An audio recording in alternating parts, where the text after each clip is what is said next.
You're listening to Living Full Out with Nancy Solari. A professional motivational speaker, Nancy can help you overcome obstacles and start living full out. Call in with questions live at 800-333-0001. Once again, that's 800-333-0001. And now, here's Nancy. Thank you for joining us today. I'm Nancy Solari, and this is the Living Full Out Show. And today we're talking about confusion. When life just gets so overwhelming, how do we find the answers? How do we find those solutions? How do we get ourselves to that point where we can exhale so we can live our life full out? Now, our inspirational guest today, Chad Judice, his story is inspiring, as I promised. It's one that will touch you in many ways. But it's the lessons that he learned. It's the signs that he was aware of, that guided him through. He experienced giving birth to Eli, his son, who had spina bifida, which he'll explain to us about, which has really led him and his wife, Ashley, on a journey of their own personal growth. It wasn't so much their son that needed to change and grow, it was them. And I'd very much like to introduce Chad Judice to the show. Welcome, Chad. Hi, Nancy. Thanks for having me on your program. Honored to be here. Absolutely. So before we jump into, before your son was born, getting all the news and all of that, can you just share with us briefly what spina bifida is so that our community has an idea? Sure. Basically, it's a neural tube defect. That's what your spinal cord is called in utero.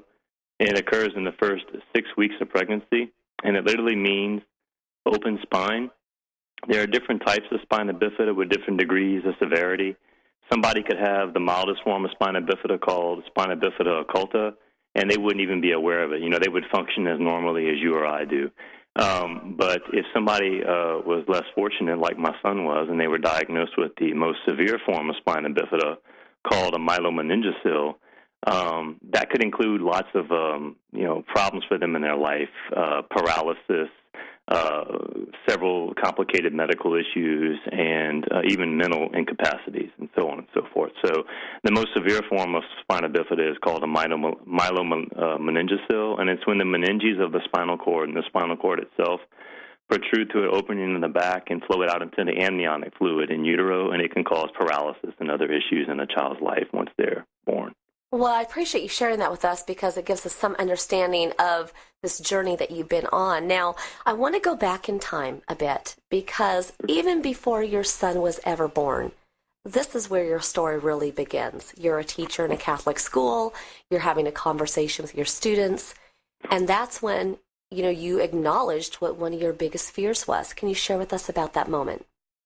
Sure. It was back in May of 2005, and I was teaching at the Cathedral Carmel. It's a K-8 Catholic school in my hometown in the Diocese of Lafayette, Louisiana, and all the academic requirements of the year were met. So with a little extra time on my hands, I allowed my students to ask me some personal questions, and I could decide if I wanted to answer them or not. And a young man in the back of the room had his hand up, and when I gave him the opportunity to speak, as you just said, he kind of asked the question of the ages, He said, "Hey, Coach, what's your greatest fear?"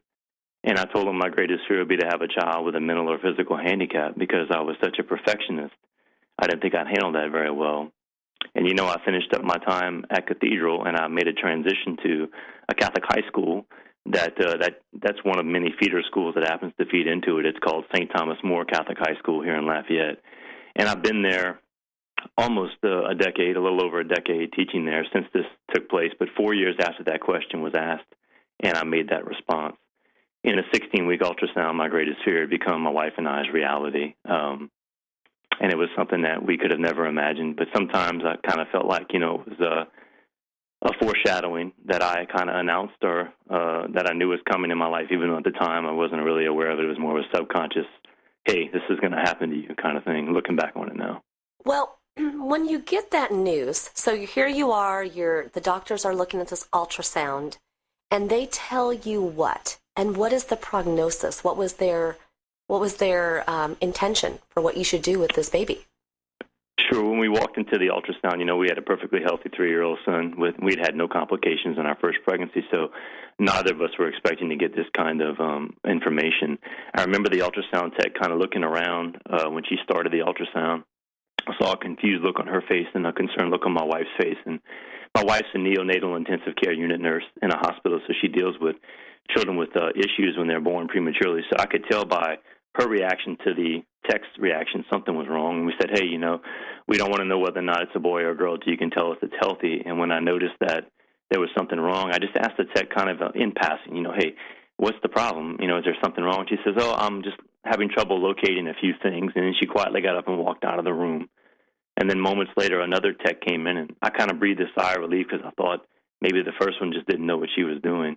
But immediately when she began taking the ultrasound, the new tech, she had the same look on her face that the previous one did, and she really wasn't aware of our issue, with not wanting to know whether or not it was a boy or a girl, so they could tell us it was completely healthy. And, she said, you're going to have a boy. She never said he was healthy. And then moments later, it felt like an hour, but moments later, the OBGYN came in and kind of told us sadly that they were having trouble locating part of our son's brain known as the cerebellum. They really weren't sure what was wrong with him, but they were going to send us the following day to see a maternal fetal specialist who'd be able to tell us exactly what the problem was. And it would be the specialist the following day who would make us aware that our son had the neural tube defect, had the most severe form of spina bifida known as a myelomeningocele. And then since my wife had worked in a hospital with premature children, you would think that she would have recollection of this issue with the child. But at the time, there were no neurosurgeons on staff at her hospital, and those are the types of physicians that have to be present immediately following the birth of this child, this type of condition, to provide the care that they need. And there were none there, so they sent us home with some information. And that night we began to read through it. And as we began to read through it, we stumbled on some pretty startling statistics. Would you like me to share some of those with your audience? Well, in the essence of time, I'm gonna jump us a little bit further, only because the thing is I can only imagine how confusing this would have been. And you were given the decision, to possibly abort the baby, keep the baby. And what was it that led you to keeping Eli? Well, I think there were three things definitively. Number one, first and foremost, this was our child. We had helped co-create it. We knew from basic biology that from the moment of conception, there's a developing organism in the species of Homo sapien. Mm-hmm. So, a zygote is once a zygote, then it's an embryo, then it's a fetus. Humans beget humans, dogs beget dogs, cats beget cats. There's another person involved here. So first and foremost, I think, we knew that the decision we would make would involve another person. Mm-hmm. And that was something that needed to be taken very seriously. Second of all, I don't think my wife nor I thought that a prenatal diagnosis with a birth defect was an automatic death sentence. Right. And third of all, I think that basically, we knew that if we trusted in something bigger than ourselves, that this child had been sent for a reason. Well, we needed to trust in that. And I want to pause right there after this break and come back to that, because that's really where your story takes you all the way through, is that faith that you have. So everybody, I want you to stay with us. This is Chad Judice sharing his story about his son Eli. We're going to be coming right back after this break, expanding further on how your faith kept you strong through this journey. We'll be right back.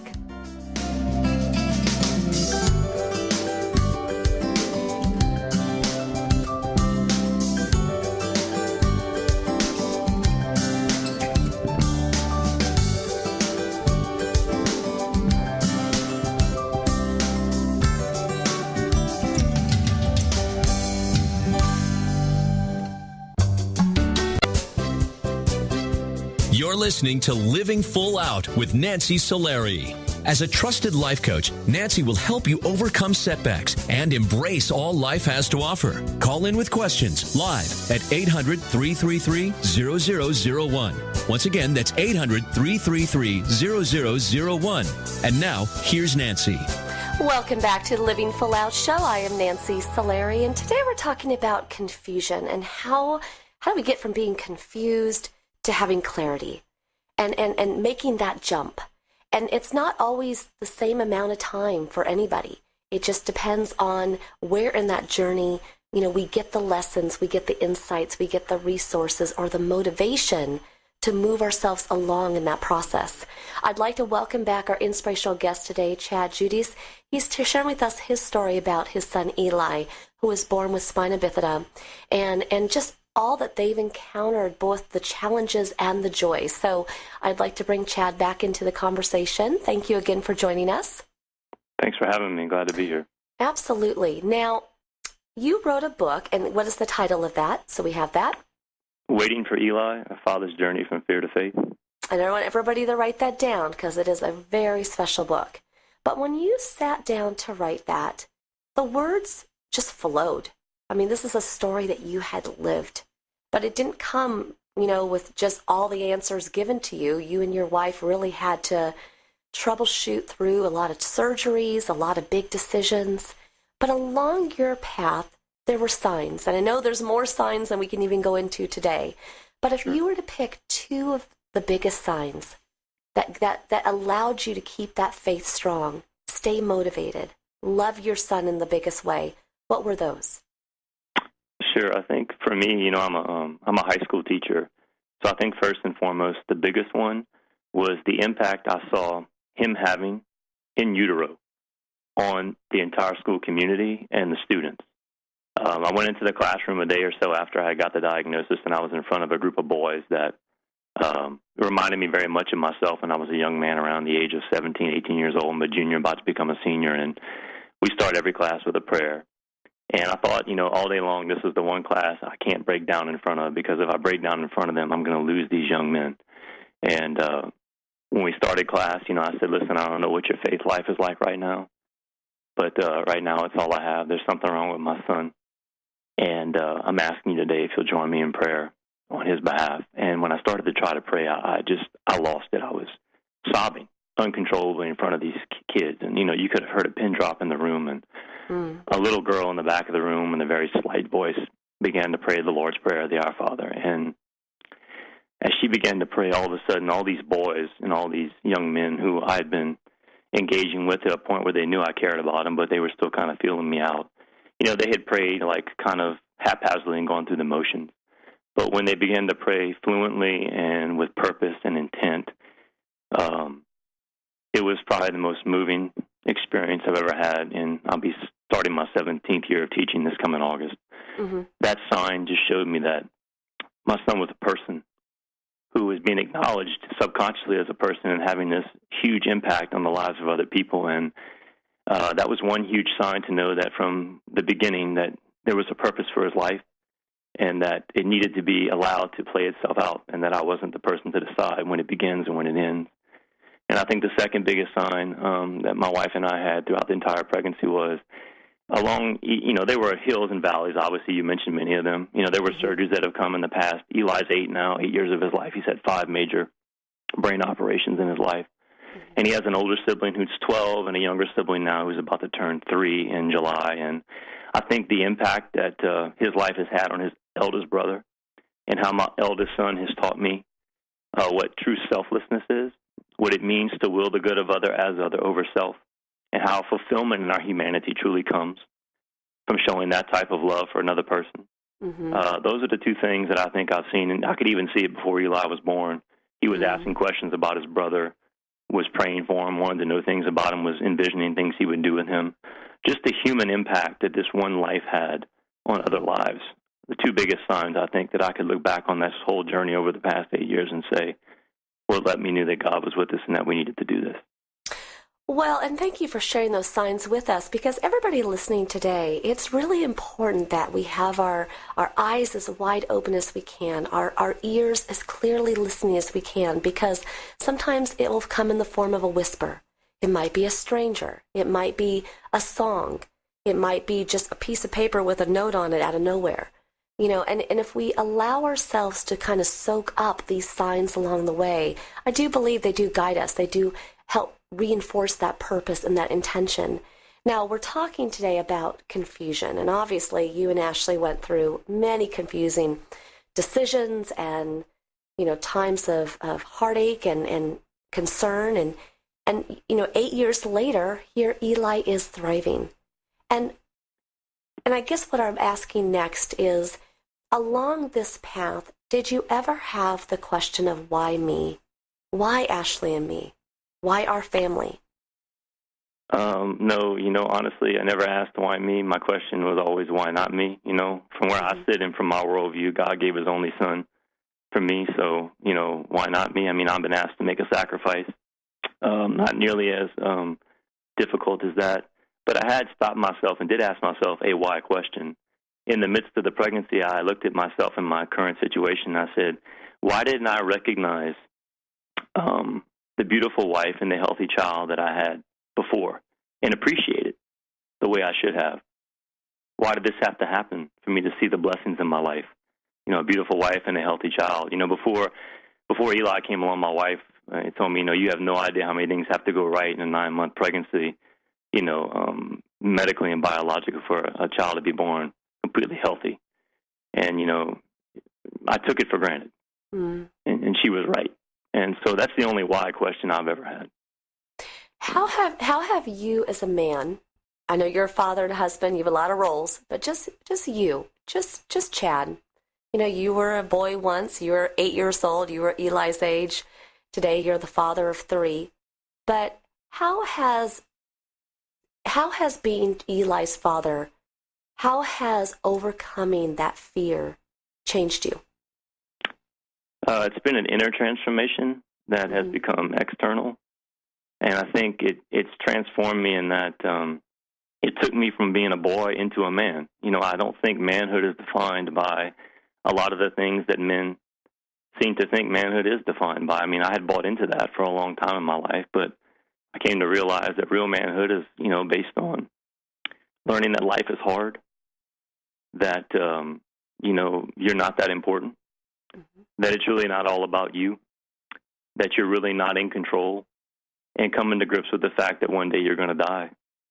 And when you look back over your life, those 5 keys to male initiation are really, really important in becoming a father and a husband and really playing that role out the way that it was intended to be, not the way that it's projected it should be. I love that. And, we have a lot of parents listening today who may have children who have autism, who have other different, disabilities, whether they're physical, mental, who knows, right? Again, your wife was 100% right. Everything has to go right in that 9 months for someone to not, or maybe not to be born with, a limitation of any kind. I'm actually legally blind, so clearly I was born with my own defect, right? Sure, absolutely. But so when you consider the future, and all of our parents listening today with the same journey that you've gone on, but slightly different, sure. What is your biggest fear of the future? But yet, how is that fear calmed, and how do you stay positive? Okay, that's a really good question. I guess the best way for me to answer was, I think fear gripped us at first. I think, we had this preconceived notion that we'd be really compassionate. I think my wife did, at first, if, we took away all the suffering from our child. But, if we'd have made that decision, I couldn't give you the hindsight that I have today on the other side of this. And, I don't know anybody who's an expert in anything with 0 years experience. And I've got 8 years experience, and all these other parents have however many years experience with a child with a disability. And I think they would all say the same thing. You fear your child being ostracized. You fear your child being hurt or being singled out. But the truth of the matter is they're actually way more resilient than you are. And the positive side of it is to come to understand that they always get through these things a lot better than you do. And you realize in the long run that had you chosen another path, that the only person's convenience and the only person's suffering who would have been eliminated would have been your own. Eli is one of the happiest kids I've ever met. Every child and every person who engages with him, he's not cognitively disabled at all. He just finished first grade, which totally defied all the odds that had been predicted, in his outcome. Everybody who engages with him is enriched. And although he does have difficulties in his life, we all have disabilities. You and I can walk around. Maybe not you, you're blind, but I can walk around all day and I can hide them from the visible world. But, the beauty of Eli's life is that his disability is prevalent and it's there. And once you get past that, we can stop worrying about, what he can do and see who he is. And I think everybody wants to know or be known for who they are. Absolutely. And I think that's what keeps me positive in this. Absolutely. And as we round out our interview today, Chad, for those parents listening today, or those who have not had their child yet, but maybe had the same fear you did so many years back, what words of advice do you have for them to stay strong? I think that if they try to handle it on their own, in their broken humanity, they're going to fail, and that they need to find not something but someone bigger than themselves, because truth is not something, it's someone. And, you don't find it, it finds you, and when it does, it transforms you. And if you find yourself in this situation and you have the fear and the anxiety and you're worried about all these things you're reading, don't trust everything you're reading, but, or the advice that you've been given. But, I would just say, and I'm not doing this to, throw a book on anybody, but, go to my website, check out our story, go on YouTube, watch a 40-minute documentary on it, and see that there is a happy ending. Mm-hmm. But it all depends on your perspective and how you want to see it. And, that's the bottom line. I love that. And I do encourage everybody to go check out the book and the documentary, because I saw several videos of Eli counting and saying all about the school that he has going on, first grade, second grade, all the things he has to look forward to, and he is a cutie pie, for sure. I want to thank you so much, Chad, for being on the show today, because you are hope that we can go from confusion to clarity. And I want to thank you so much for being on the show, and I wish you and your family a wonderful day. And for everybody listening, we're going to be coming right back, taking your calls. If you want to be empowered, or if you want to get out of confusion, I'll be taking your calls shortly. Thank you again, Chad, and we'll be thinking of you. Thank you. Do you mind if I plug my website real quick before you break? Well, we got to break. You got 2 seconds. www.chadjudice.com. Check it out. Thank you. You got it. All right, everybody. We'll be right back after this break. Thank you, Chad. Take care. Thank you.